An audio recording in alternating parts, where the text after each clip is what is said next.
Hello, my beautiful people, and welcome to another episode of Woman to Woman with Joanne. Today, we share the story of the lovely Miss Ammie West. She is a realtor and an expert psychological stager. She also shares with us the story of her husband who suffered through the Gulf War syndrome. So, y'all help me welcome Miss Ammie West. Hello, you guys, and thank y'all for joining us for another episode of Woman to Woman with Joanne. As you can see, I am here with my lovely, lovely guest, Miss Ammie West, and I am so excited to share her and her story and her journey with you guys on today. So y'all help me welcome Miss Ammie. Welcome, Ammie. Well, thank you. Nice to be here. I'm gonna have that studio audience one day. That's right. We'll just pretend. It's yes. Fine. Yeah, that's right. Well, thank you for coming to join us and being willing to just share your journey, share your story with us. So here on Woman to Woman with Joanne, our first question is always tell us where you were born and raised. So talk to us about where you were born and raised. Sure. I was born in Laurel, Mississippi in Jones County, and I was actually raised most of my life, or the majority of it, in Wayne County in a little community called Stringford. Okay. And it's, I don't even know, I was going to say it's a dot on the map, but I'm not even sure it's on the map.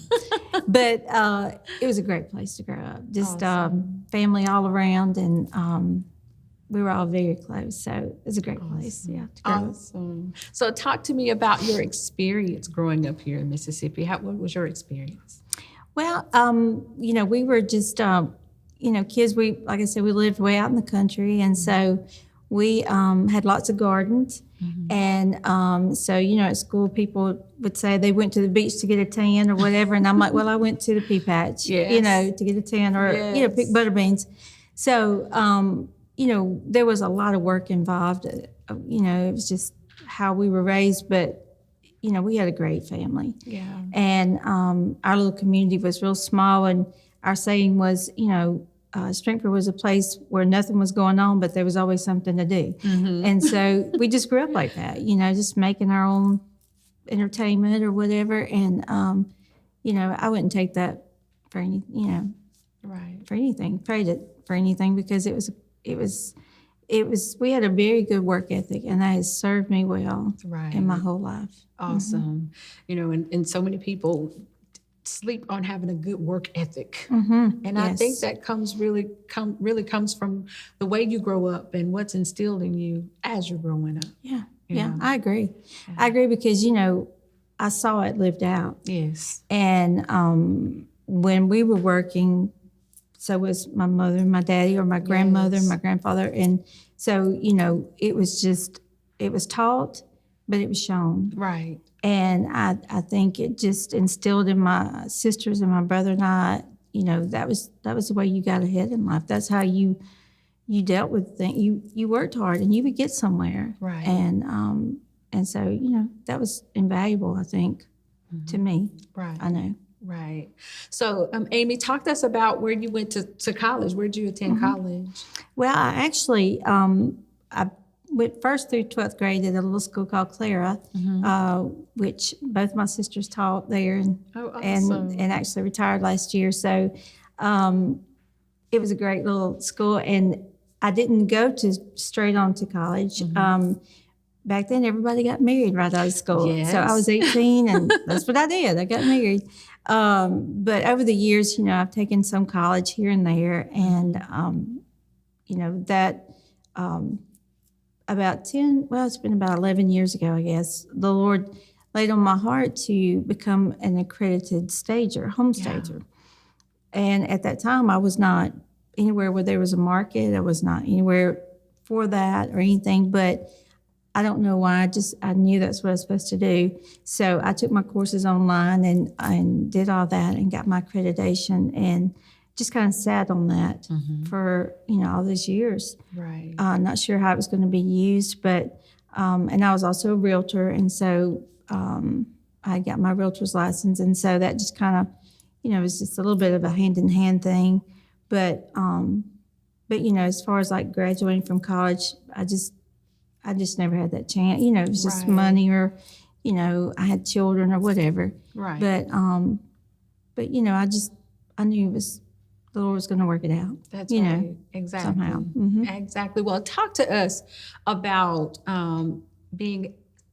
So you told me that you are. I want to say it right because I was having a hard time. with We've it. laughed So a couple you times. are Yeah, trying to figure it an out. expert psychological stager. That's right. Please explain to us what that is. That is, I know, and it's on the back of my cards because I feel like people go, "What are you talking about?" Yes. So what it is, the training that I got online, several courses I took, and then I went to Nashville and kind of did the finale of it, and we were able to stage a house and all to sell. What it involves is, there's a way to decorate, and I've been decorating for like 28 years. Mm-hmm. But psychological staging is a way to set up a house so that when people come in, it showcases the house in the best light, Right. shows, because you're selling square footage, so you want that to show, but you also want to have that feeling of home. Mm-hmm. And so it just kind of combines how our minds think. Right. And I tell people, I work with builders in vacant homes, and I also stage occupied homes. Mm-hmm. And so with occupied homes, one of the things I tell people is if your house is cluttered, and let's just say you have a lot of stuff in closets or whatever, okay, what that mentally says to people, even if that house is twice as big as the one they're in, they'll say in their mind, they're going to think this house is too small for them. So if it's too small for them, it's going to be too small for me. Right. Even if it's bigger than theirs. But it's because of all the stuff. Right. So, I work real close with homeowners. Like I'll go in and we'll just go through the house and, I tell them let's go ahead and pack that up. Mm-hmm. And, because I always tell them you're going to be packing anyway. Right. So you're just going to get a head start, because that's the way I feel, Yes. We're not going to be negative. We're selling this house. That's and so I work with them like that and kind of coach them a little bit on, don't feel offended, but all your personal things need to be packed up. Yeah. Because, as a realtor, I know too, showing houses, if it's too personal, people walk in and they feel like they're invading somebody's privacy, house. right? Mm-hmm. And, or if there's something strange, I tell people like a weird, creepy clown collection or something that grandmother gave you.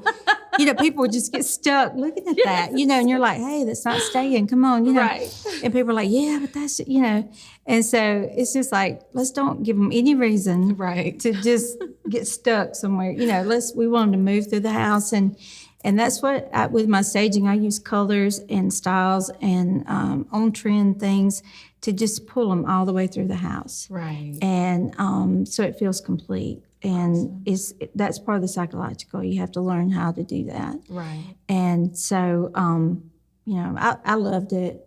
Mm-hmm. When I first started researching and finding that I really wanted to get real specific with that type of training. And the more I delved into it, I was like, yes, this is what I want because it's different and it sets it apart. And, I was just doing my stats last week for the last 6 months, and the average time the houses that I'd staged were on market were like 3 days, and they received full price or overpriced. That's awesome.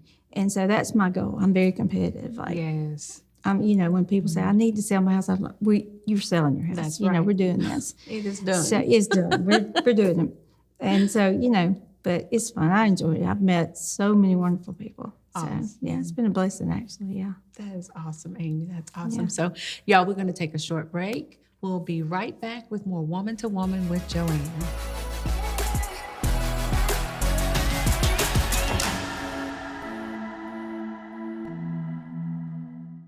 Whether buying or selling a home, service counts. Lynette Sutler with One Star Realty is your trusted realty agent with over 10 years of experience and ready to serve you, giving you the star treatment. Call Lynette Sutler today to get the service you deserve. During a public health crisis, it can be hard for those facing domestic abuse to know what to do.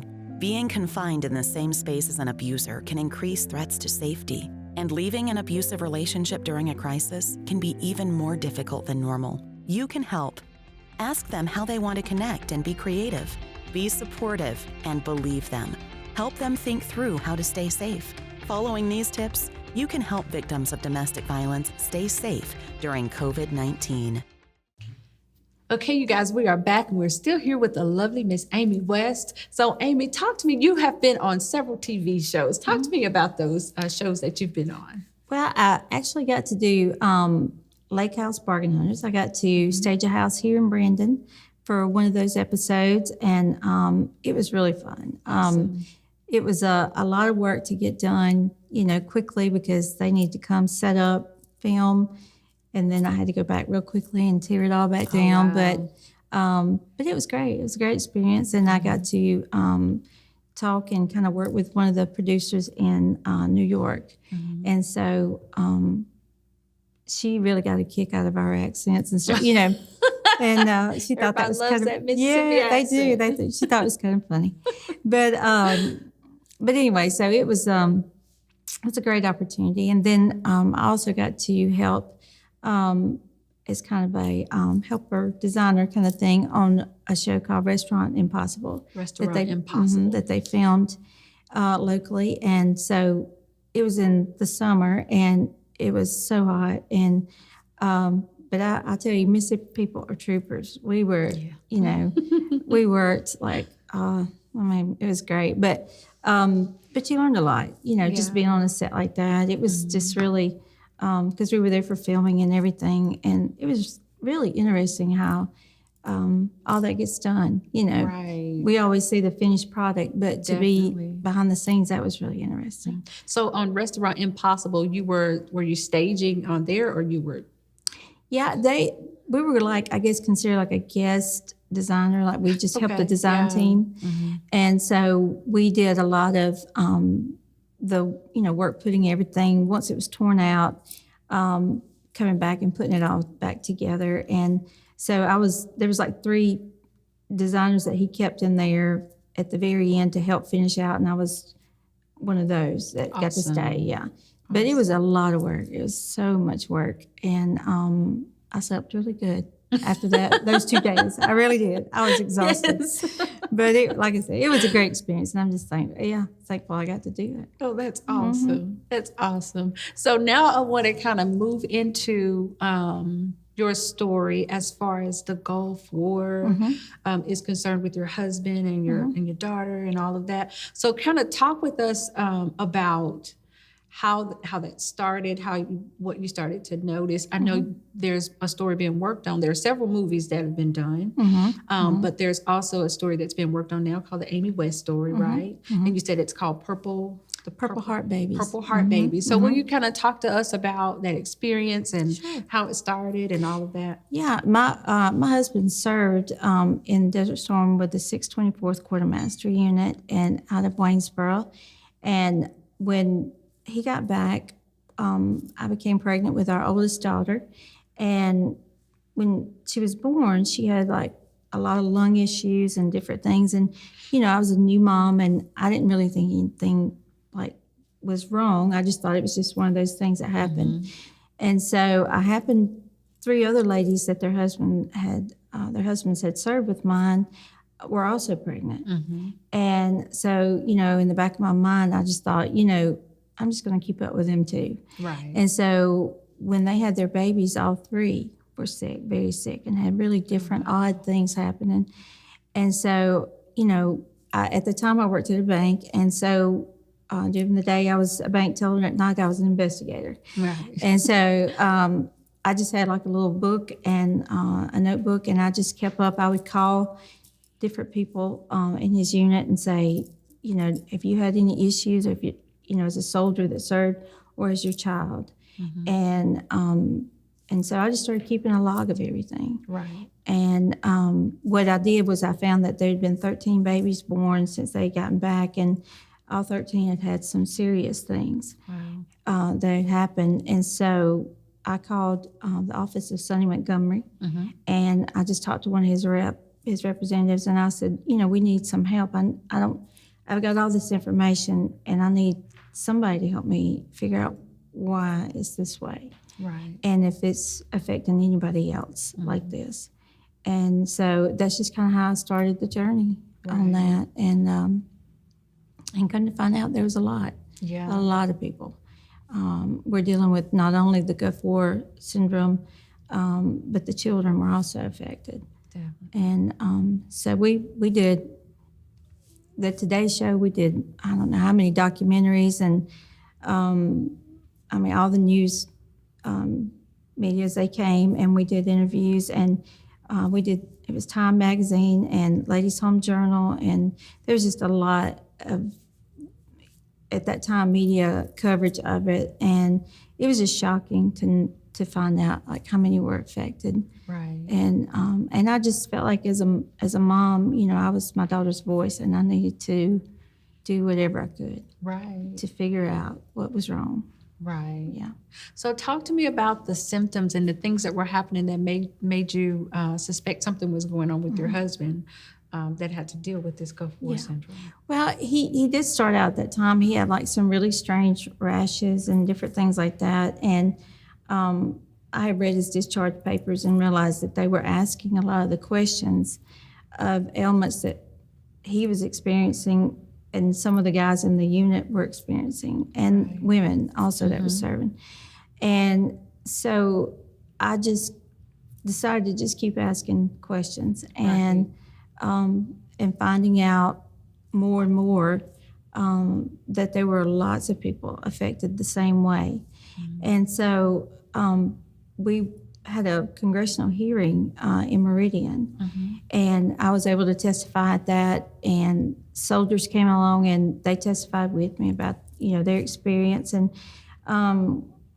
there's a lot of theories about what could have caused it, and a lot of I guess theories or whatever, but one of them was something called a toxic cocktail, and that the men were given that and women were given that shot, which was not FDA approved, and it had a lot of chemical things in it and stuff, and it could have affected the children. Right. And so we just did everything we could to find out, because I just wanted my daughter, if there was any lasting effects or if anything, I just wanted to make sure I gave her all the information she needed to for the rest of her life, if it was going to be something that was going to affect her.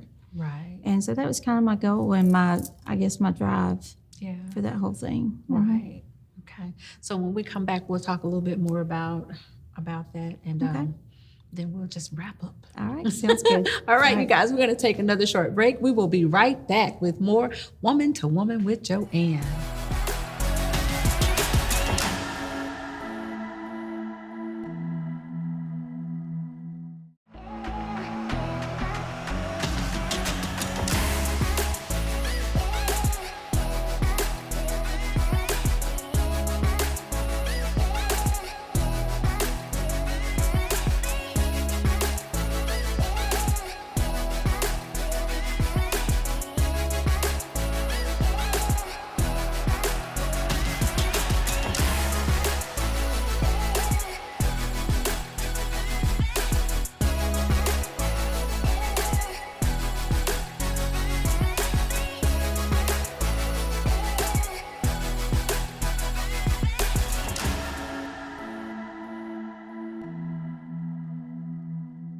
During a public health crisis, it can be hard for those facing domestic abuse to know what to do.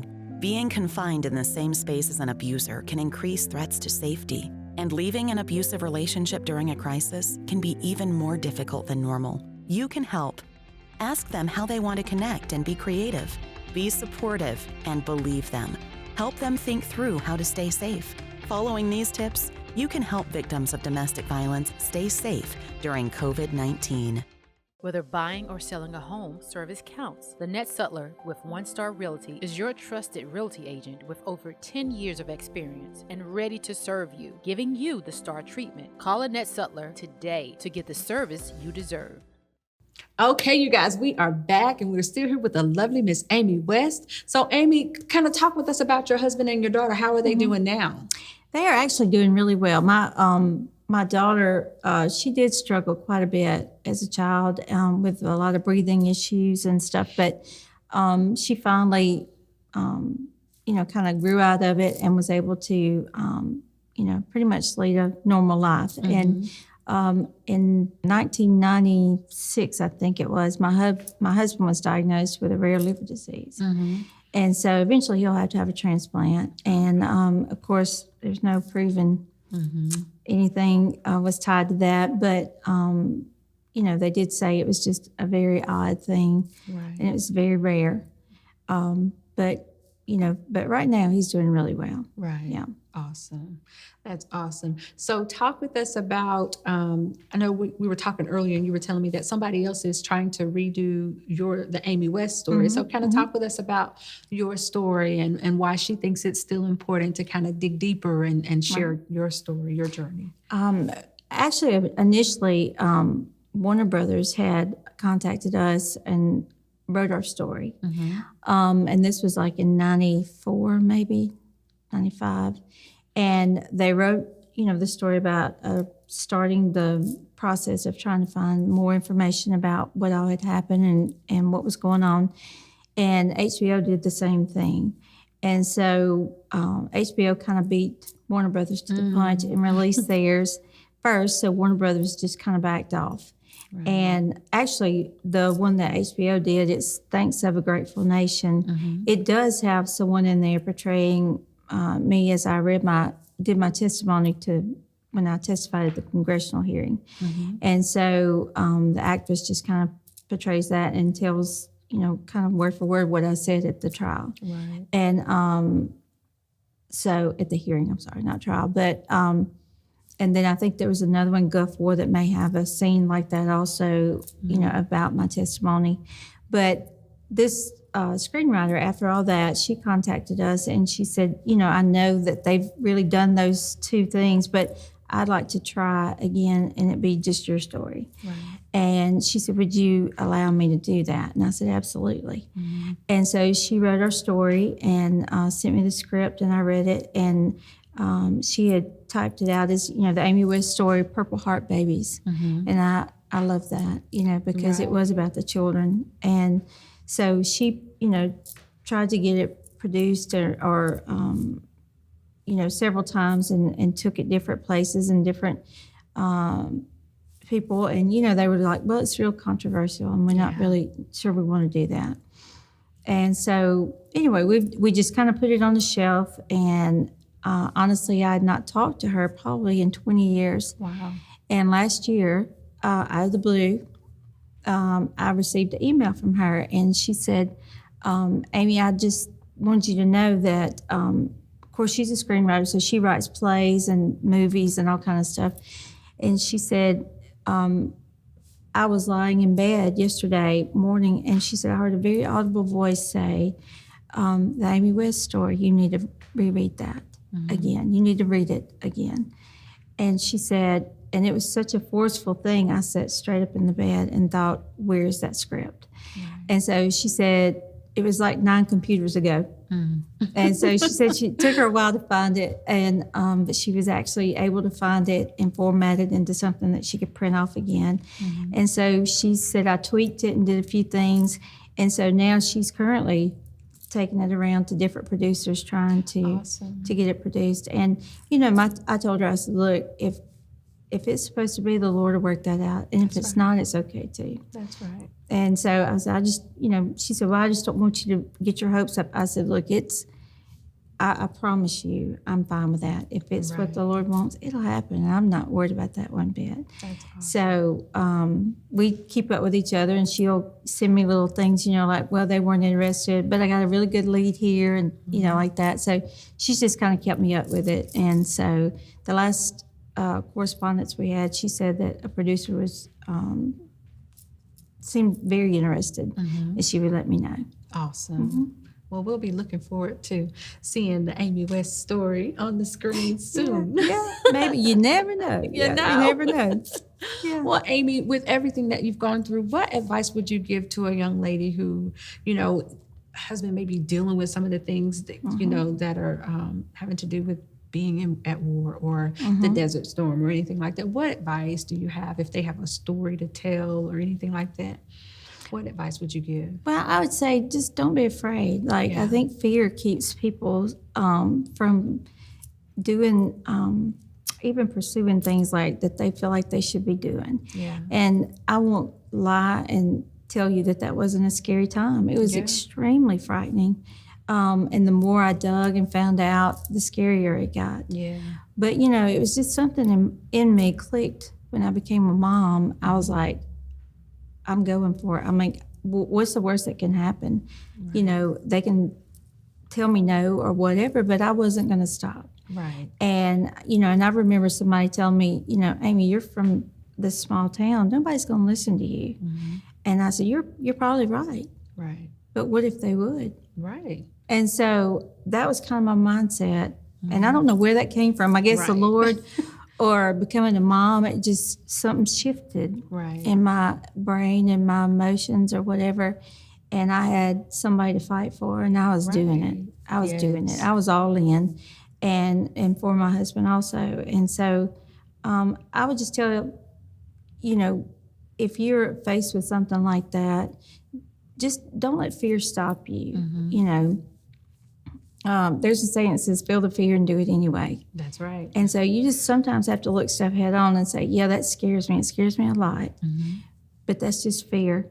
And it's okay to be afraid, but it's not okay to give up and not do it. Right. You just got to push through it. And even when you don't feel like it. Oh, yeah. And so, but thankfully there's been some wonderful people on my team, prayer warriors, and just people that encouraged me, and just at the right times. Right. And that's kind of been my whole life, the way it's been. Just when I feel like I was stumbling at a place, it never fails. There's somebody right there going, I just feel like I need to tell you, you got this, And so it's kind of turned me into wanting to be that type of person too, for other people. Right. And to encourage them and let them know, hey, it's okay to not have all the answers about something, but don't stop. That's right. Don't Just stop. keep moving. Mm-hmm. Don't stop. Keep moving. That's right. Amen. That's Amen. it. Mm-hmm. Ammie, this has been wonderful. Thank you so much for coming and sharing your journey and your story with us. And we have a few more seconds, tell them the name of those movies again that they can watch to kind of hear a little bit about this desert storm syndrome. Desert storm syndrome. That's right. You were close. You had almost had it, y'all. You almost had it. You did good. Yeah. One of them is Thanks of a Grateful Nation, and I think the other one is Gulf War. Okay. And hopefully one day, maybe we'll be able to say Ammie West story, Purple Heart Babies will be right up there with it. So we'll see. That will be awesome. Yeah. Thank you so much, Ammie. All right. Thank you. I enjoyed it. Yes, ma'am. All right, you guys. Thank y'all for joining us for another episode of Woman to Woman with Joanne. We are so happy that you guys joined us. Like this, share this, talk about this. Thank y'all so much. Love you.